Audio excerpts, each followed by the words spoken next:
Oui, merci, monsieur le maire. Chers collègues, alors, il est toujours étonnant de voir à quel point, finalement, être de droite devient une insulte dans la bouche de l'extrême gauche. Et pourtant, hélas, pour vous, je ne suis pas tout à fait de droite, mais je sais travailler avec elle et avec ceux qui ont parfois des avis différents de moi, mais qui ont le même objectif, transformer la France. Alors, en 2019, à l'occasion de l'examen de la loi transformation de la fonction publique, nous avons mené des dizaines d'auditions, y compris d'ailleurs en Isère.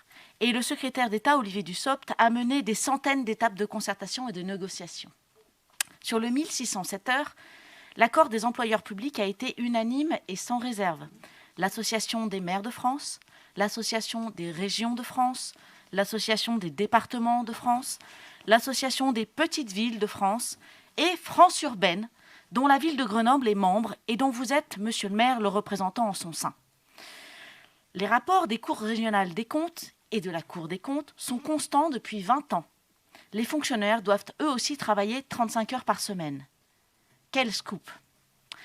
Il se trouve qu'en 2019, ça n'était pas encore le cas, plus de 15 ans après la mise en œuvre de la loi sur les 35 heures dans certaines collectivités. Oui, monsieur Mériot, la loi des années 2000, c'était 35 heures, pas 32 heures. Le cadre d'emploi ne pouvait pas rester en dehors des règles communes plus longtemps. Nous l'avons donc rendu obligatoire au 1er janvier 2022. À travers cela, ni moi, rapporteur du texte à l'Assemblée nationale, ni le gouvernement ne dit que les fonctionnaires ont abusé ou ne travaillent pas assez. Ceux qui ont abusé, ce sont les élus, pourtant aux affaires, depuis des années, qui n'ont pas engagé ce chemin du dialogue. C'est irresponsable à triple titre. D'abord vis-à-vis des agents, qui, eux, savaient très bien qu'un jour on allait venir à l'obligation et qui n'ont eu que quelques semaines pour négocier dans la ville de Grenoble. Ensuite, vis-à-vis des concitoyens, à qui ces élus ont volé des heures de service public durant toutes ces années, souvent à des fins clientélistes ou pour acheter la paix sociale dans leurs effectifs. Enfin, vis-à-vis de l'équité et de la justice entre les Français, comment peut-on être élu de la nation et accepter de faire des cadeaux en jour de congé aux uns sans qu'il n'y ait rien pour les autres? C'est une question d'état d'esprit et de valeurs, et je crois que nous ne partageons pas les mêmes. Enfin, j'entends depuis plusieurs mois certains agents de la ville ou de la métro qui discutent avec moi. Certains travaillent plus de 35 heures par semaine. Ceux-là pourraient donc subir la double peine. Moins de congés et en plus dépassement des 35 heures. Mais je leur rappelle, comme je vous le rappelle à vous, les heures supplémentaires ou complémentaires sont dues. Et si vous ne les rémunérez pas, vous êtes dans l'illégalité. Je leur suggère donc à cela d'organiser un système de pointage pour faire un meilleur reporting des heures réelles travaillées. Je profite de cette délibération pour inciter également au déploiement de l'annualisation du temps de travail. 1607 heures par an. Je donne un exemple. Si vous travaillez 39 heures par semaine, dès que vous avez atteint votre quota, vous passez en jours non travaillés. Dans cet exemple, c'est 41 semaines travaillées à 39 heures et plus de 10 semaines non travaillées. Enfin, je déplore le manque de temps que vous avez consacré à la discussion avec vos agents et la qualité médiocre des échanges qui pourtant nécessitent des échanges nourris et sincères. Il existe de nombreux leviers de négociation pour accoucher d'un accord social autour des 1607 heures. Et ce n'est pas moi qui le dis, ils sont venus nous le dire, vous ne les avez pas utilisés. L'annualisation du temps de travail, donc, la négociation sur le télétravail, les indices de pénibilité dont on comprend qu'ils ont été difficiles à accoucher, la complémentaire santé, la prime collective, le fameux CIA, que vous ne voulez pas appliquer, le RIFSEP qui permet d'aller jusqu'à 11 000 € de régime indemnitaire par an en catégorie C. Oui, chers collègues, 11 000 € de régime indemnitaire par an en catégorie C. J'ai porté, oui, cette loi en tant que député, vous devez l'appliquer en tant que maire. C'est l'ordre des choses et nous avons tous deux été élus démocratiquement. Assumez vos responsabilités autant que je porte les miennes. Et plutôt que de ridiculiser la situation en nommant cette loi la loi Chalas, vous tentez en vain d'esquiver le vrai et le seul sujet. Votre responsabilité dans la mise en œuvre de la loi et votre incapacité à dialoguer. Sur la décision que vous soumettez au conseil municipal ce jour, sans surprise, vous esquivez encore. Je pense que ce règlement n'est pas contraire au texte de la loi, mais il est certainement contraire à son esprit. Une solution mi-molle, en somme, satisfaisant ni pour les agents, ni pour les services publics, ni pour les comptes publics de la ville de Grenoble.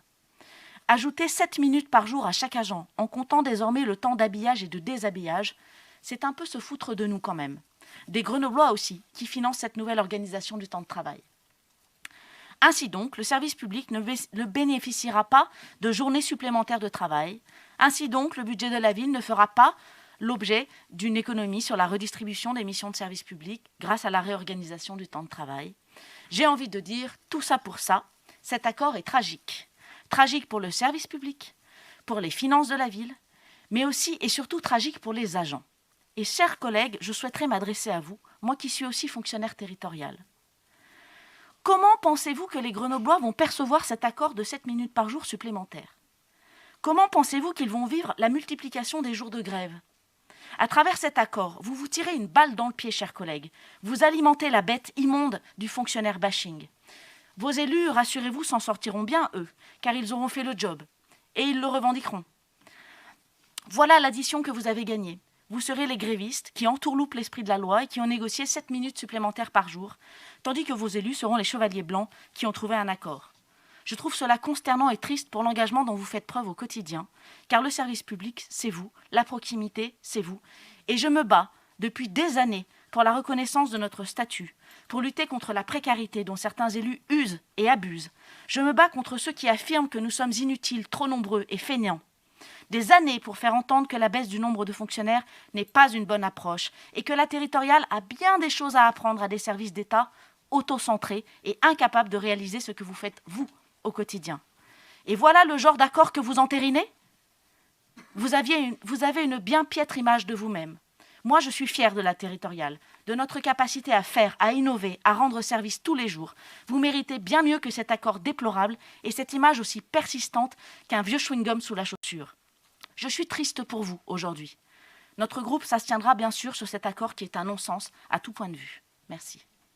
Oui, merci, monsieur le maire. 3 remarques. D'abord, je sens dans le ton de monsieur Bach combien il est pénible de ne pas gagner les présidentielles ni les législatives. J'en suis vraiment confuse pour vous, mais on est en France et on est en démocratie. Et figurez-vous qu'en 2017, c'est Emmanuel Macron que vous pouvez qualifier de tout ce que vous voulez. C'est moi sur la 3e circonscription de l'Isère. Je vous invite pour juin peut-être à candidater. Peut-être parmi vous, certains seront motivés.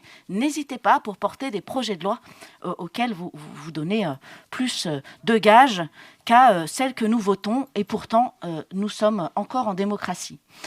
Ensuite, eh bien, je voulais quand même rappeler à monsieur Mériot les propos des agents qu'on a vus tout à l'heure. C'est bien parce que c'est enregistré, donc ça a le mérite. C'est comme France Bleu Isère, vous voyez, on peut ressortir les arguments. Moi, je ne vous ai pas écouté ce matin, peut-être aurais-je dû. Qui ont dit « Il n'y a aucun dialogue de la part de la ville de Grenoble ». Première citation. « Ils n'utilisent pas les leviers de négo ». Deuxième citation. Et enfin, je reviens à monsieur Bach, cher Antoine, une loi antisociale, une loi qui prône la portabilité des CDI, une loi qui prône la portabilité de la formation, une loi qui instaure, grâce à votre serviteur, la prime de précarité dans la fonction publique. Antoine, je crois que tu perds ton sang-froid.